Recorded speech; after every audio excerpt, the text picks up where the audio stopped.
இந்த வார்த்தைகளை சிந்திக்க ஒரு கணம் எடுத்துக்கொள்வோம். இறைவன் தாவீதை மட்டும் தேர்ந்தெடுக்கவில்லை. இன்று உங்களையும் உங்கள் பெயரிட்டு அழைத்து உங்களை வலிமைப்படுத்த விரும்புகிறார். என் கை எப்பொழுதும் அவனோடு இருக்கும் என்ற இறைவனின் வாக்குறுதி உங்கள் வாழ்வின் ஒவ்வொரு போராட்டத்திலும் உங்களுக்காக தரப்பட்டது.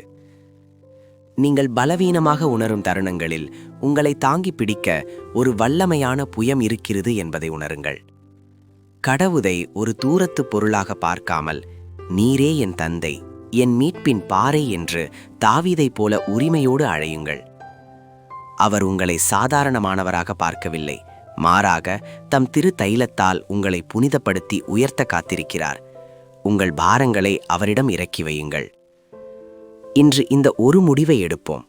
ஆண்டவரே, கரம் என்னை பிடித்திருக்கிறது என்ற நம்பிக்கையில் நான் நடக்கிறேன். சவால்கள் வரும்போது அஞ்சாதீர்கள்.